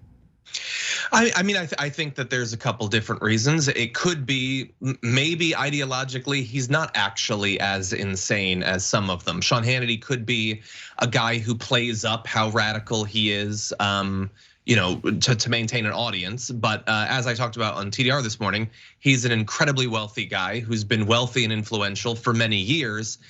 All of that has come to him under the status quo, the political and media status quo of the last 10 to 20 years. He probably doesn't stand to gain by insane things happening, the overthrow of the government, the damage that might do to Wall Street, the uncertainty for future elections. I think he knows that he's gonna be perfectly fine and continue to make millions of dollars if they just let Biden get in. They can spend the next 4 years criticizing him insanely, and then almost inevitably a Republican's gonna beat him the next time around anyway. I think he'd be happy for Trump to be in office. I don't think that he needs Trump to be in office for him to do well in terms of his career, in terms of his his pocketbook. Yeah, I think you're absolutely right about that. And as you were sharing that theory, I couldn't help but think about all of the Wall Street investors, all of the corporate CEOs, all of these businesses that claimed that they would stop giving campaign contributions to Republicans who refused to certify the election results on January 6th. They then turned around, and recent reporting from the Daily Poster makes this clear. They decided to continue donating money to these Republican politicians. So the very people who aided and abetted Donald Trump and aided and abetted what happened on that day are continuing to receive money from Wall Street, from corporations, from corporate donors.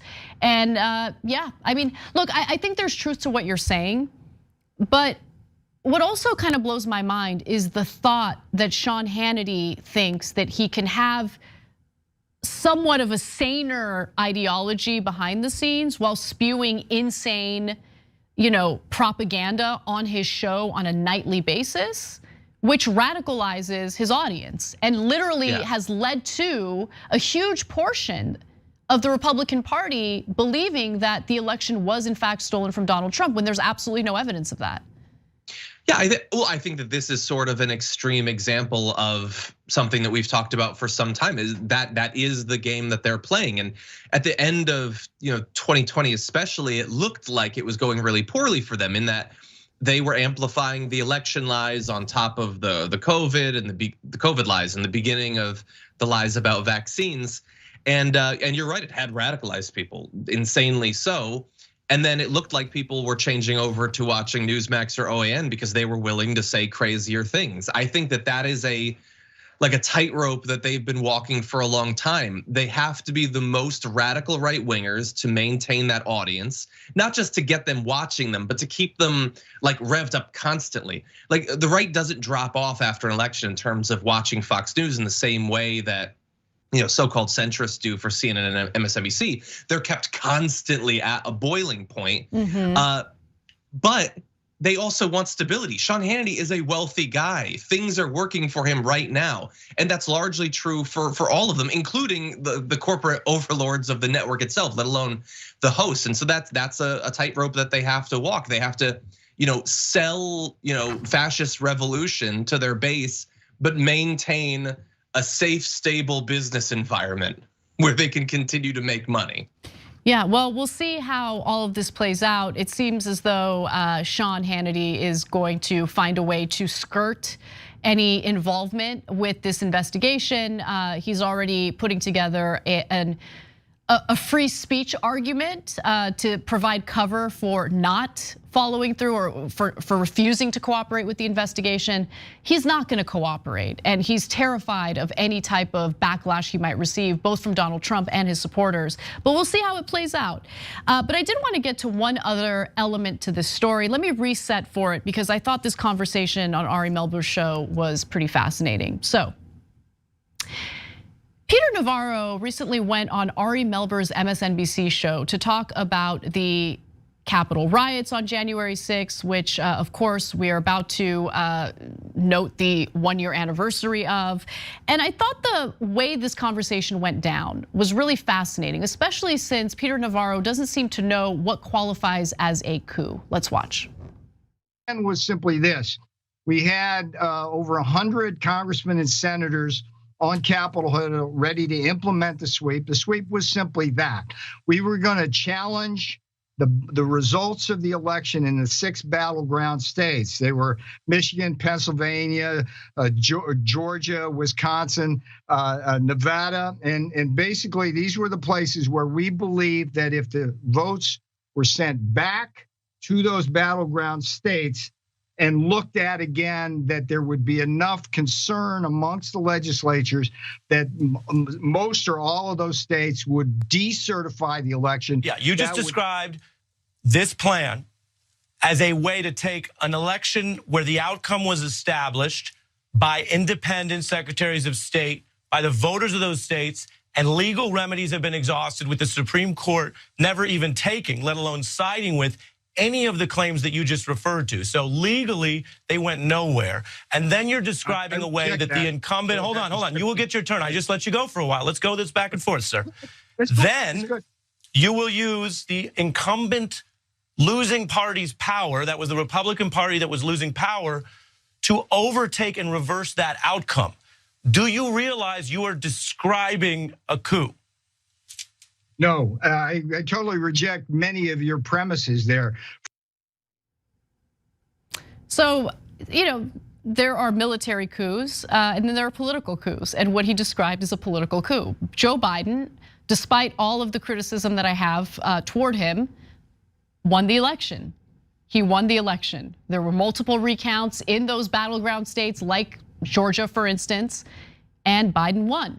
There were dozens of legal battles, all of which the Trump campaign lost. More than 60 court battles pertaining to the election results. Trump appointed judges dismissed his claims. I mean, it's incredible that a year out, it's been a year, and they continue with this nonsense. And it's ripping the country apart, just absolutely ripping the country apart. And by the way, this follows an entire 4-year term where Trump kept repeating that Hillary Clinton didn't accept the results of the 2016 election. I mean, the projection coming from Republican lawmakers, the Republican Party in general, is pretty incredible. Yeah, exactly. Yeah, she conceded immediately. Does that mean that she liked the results? No, obviously. And it irritated us that she constantly would come out and talk about it again because we were sick of hearing her, but she accepted it. Nobody tried to overturn it. Democratic legislatures around the country didn't radically revise their election laws to make it less likely to happen in the future. That's just not what happened. And in this case, they can't accept it. They have absolutely lost their minds. Have you seen the Donnie O'Sullivan video from CNN of him talking with Trump supporters about January 6th? No, they're absolutely insane. And we were told for the entire 4 years of Trump that if we had not any not any concerns that we thought meant, well, then that means that if this is true and they prove it, then they overturn the like never anything like that. We were told that we had derangement syndrome. But you have people that not only think that the election was stolen and that it's obvious, despite no Republican secretaries of state accepting at the time, no judges being willing to accept it, a conservative Supreme Court not willing to get involved. When the Supreme Court has shown they're perfectly willing to overturn presidential elections to put Republicans in the White House in the past couple of decades, even then, they just accept that they are 100% right. And many of them believe that he will in fact be president, not in 2024, but before then. They are truly deranged, but we were mocked for literally years. Yeah, it is pretty incredible. It really is. And it has serious ramifications for the country, right? And I'm not Can I say one more thing? Yeah. You know, we do this game a lot, and I understand that at the end of the day it doesn't matter because they're complete hypocrites. In the same way that, you know, they believe that Pence can just be like, no, you don't get to, I'm the vice president, I'm a Republican, so you don't get to win. They think that, and we say, okay, so do you believe that Kamala Harris can do that in 2024? And obviously they don't. I do wish that Ari Melber, while doing a pretty good job in that interview, had turned around to Peter Navarro and said, okay, so in future elections, if there are enough states that Republicans win that have Democratic legislatures, can they just throw it back to the states? Can they do what your Green Bay, whatever it is that they're like trying to like colloquially call their plan? Can the Democrats do that? Is it just a matter of, do you have the state legislatures? Elections don't matter anymore, only state legislatures matter. They don't actually believe that, obviously. And no Republican watching it would believe that what they have tried to do and what they would like to do is actually acceptable for a Democrat to do. I mean, they were aggrieved at the idea of people voting by mail during a pandemic. They thought that was wrong. So just, again, like let all of that sink in. Peter Navarro knows, that's the thing that gets me. Peter Navarro knows the election was not stolen.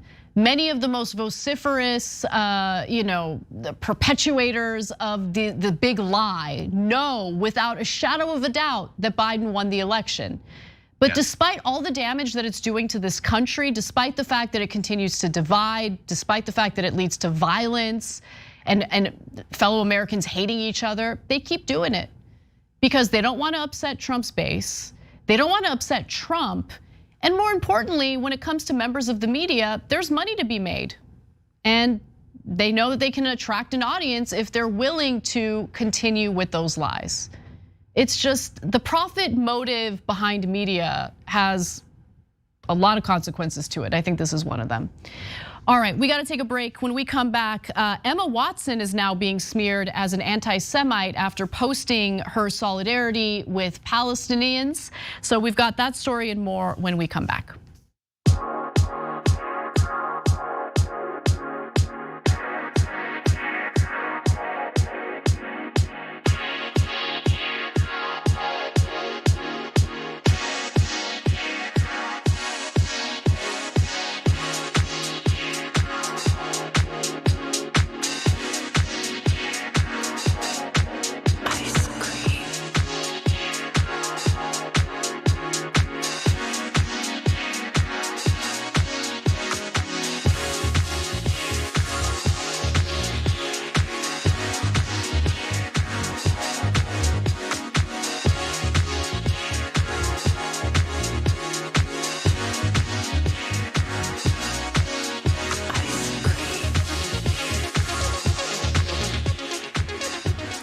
Welcome to our social break. I'm gonna do a rapid fire round of super chats, but first I just wanna thank our YouTube members. We've got pretty significant number of new YouTube members. Super grateful for you guys. Jeremy Atkins, Daniel Lee, Valeska, Lime for Lime, Alyssa Maria Hertvig, hopefully I pronounced that name correctly, and Greg Kellermeyer. Thank you so much for joining us as TYT members. You guys are gonna love the bonus episode, but aside from the bonus episode, you get all sorts of fantastic members only content in addition to keeping us independent and sustainable. So again, special thanks to you guys. We wouldn't be able to do what we do without you.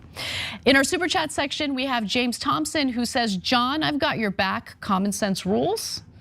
I don't know what that's in reference to. I'm forgetting. Which is my constant commitment to demonstrating common sense. Oh, all right, I like it. By the way, you've got some creepy images behind you. Like, what's up with all the birds dressed as humans?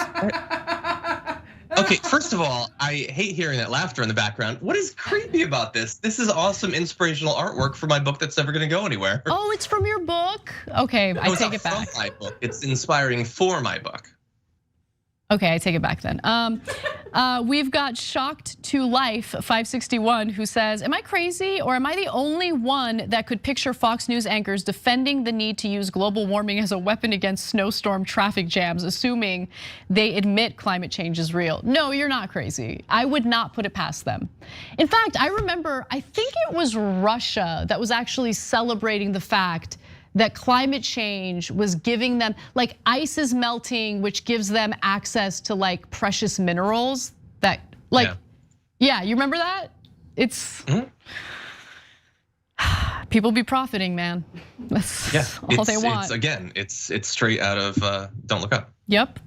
Peter Hamby writes in with, with another one of his haikus. Such a cold response, Fox fighting Mother Nature, undefeated force. R. Stone writes in and says, 40-foot Christmas tree catches on fire and Fox News wants compassion. Snowstorm impacts roads, shoot your way out. Just when you thought nuking hurricanes was a bridge too far. Warren McNeil says, Dana Perino was talking about freaking snowmen with freaking laser beams on their heads. Good comment. Terrell Holloway says Hannity had advanced knowledge of the plan and reported the opposite on the news. Where is the accountability for Fox News to have so many of their employees involved in the White House affairs? I mean, they clearly are not. They're not concerned with giving people information or the news. It's all about their political agenda. It's all about doing things that are self-serving, and it damages the country. And it's been that way on Fox News since the very beginning. All right, we got to get back to the show.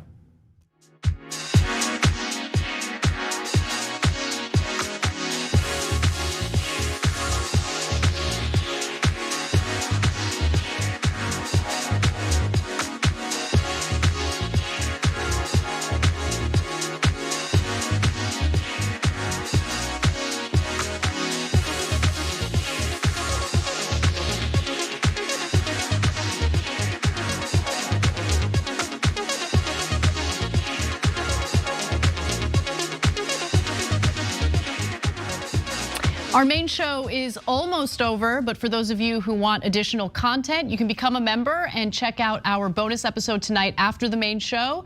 You can become a member by clicking on the join button on YouTube or going to youtube.com/join.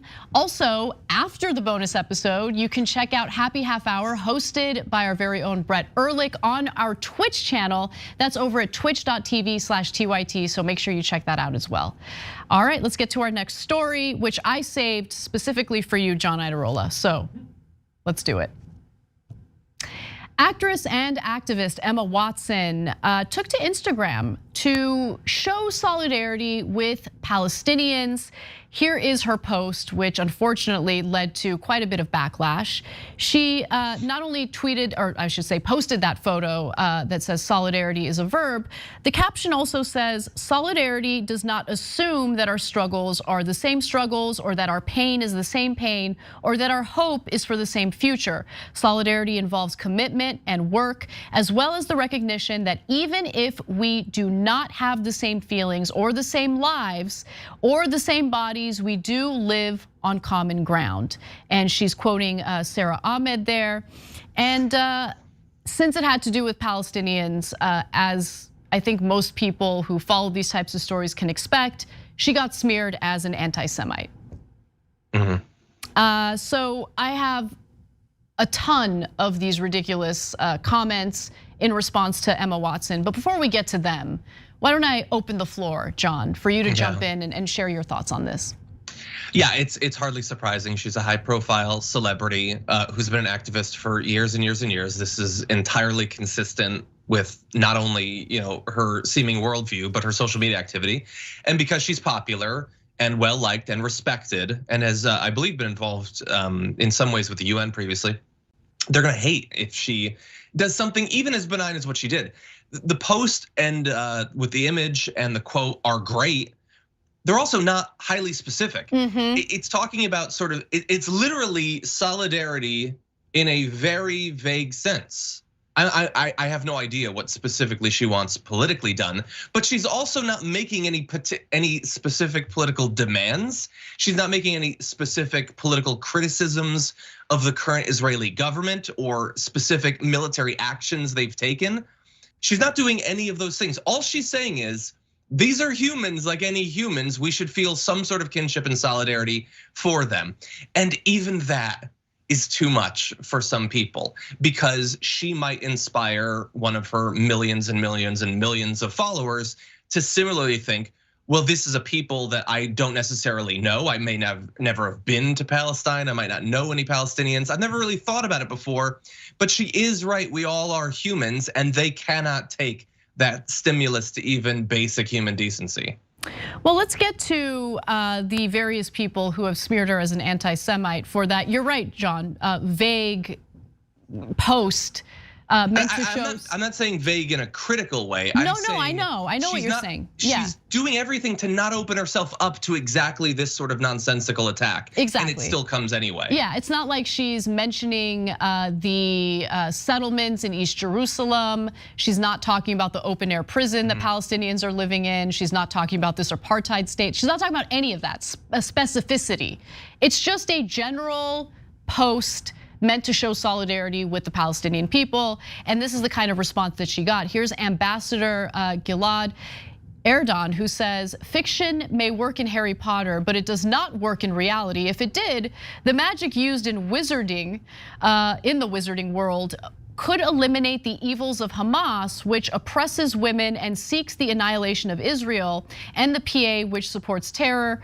I would be in favor of that. But what about the Palestinian people who are being evicted from their homes in East Jerusalem so they can then be taken up by Israeli citizens? What about the Palestinians living in an open air prison who are being denied humanitarian aid, especially during the coronavirus pandemic? What about all those human rights abuses? Because it's easy to point to Hamas. Obviously, there are huge issues with Hamas. I'm not trying to be an apologist for them at all. But a lot of the brutal behavior of the Palestinian government has been directed toward the Palestinian people. The brutal behavior of the Israeli government toward the Palestinian people. And that gets kind of lost in the smears toward Emma Watson, and the smears toward anyone, by the way, who just calls for a little more humanity in the treatment of the Palestinian people.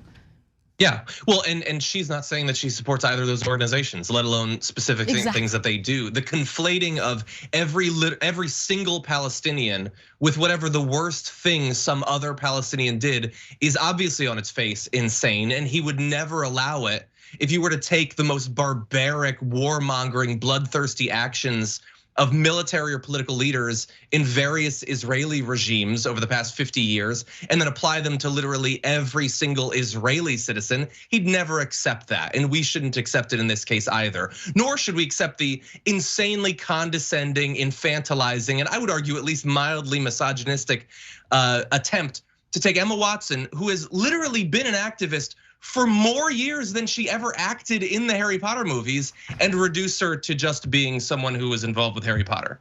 Yeah, as he did in his statement. That's a great point. I want to get to graphic 6 here. This is Blake Flayton, and I think his tweet, his criticism is among the most insane.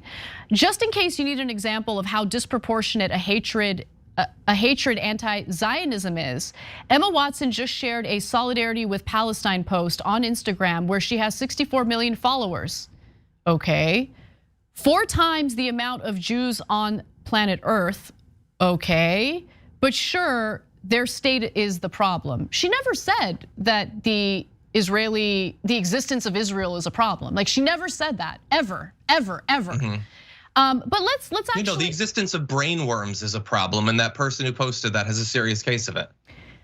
And I want to get to some of the numbers, because here's what the reality is on the ground whenever the violence erupts, okay? So in 2021, Israeli security forces killed 313 Palestinians, including 71 minors, children, 236 in the Gaza Strip, 232 of them during Operation Guardian of the Walls, and 77 in the West Bank.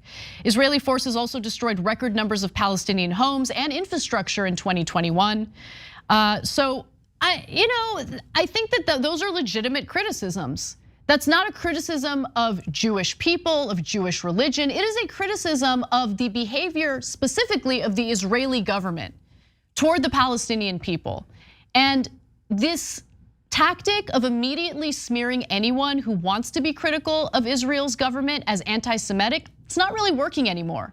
People can see what's happening, they know what's happening, and I'm glad to see that the smears aren't discouraging people like Emma Watson from speaking out, even if it lacks the specificity that we would have here on this show. So keep watching the Young Turks, because we'll keep talking about it. All right, bonus episode is next. You don't want to miss it. Lots of great stuff to share with you, including Melania Trump auctioning off incredibly goofy hats.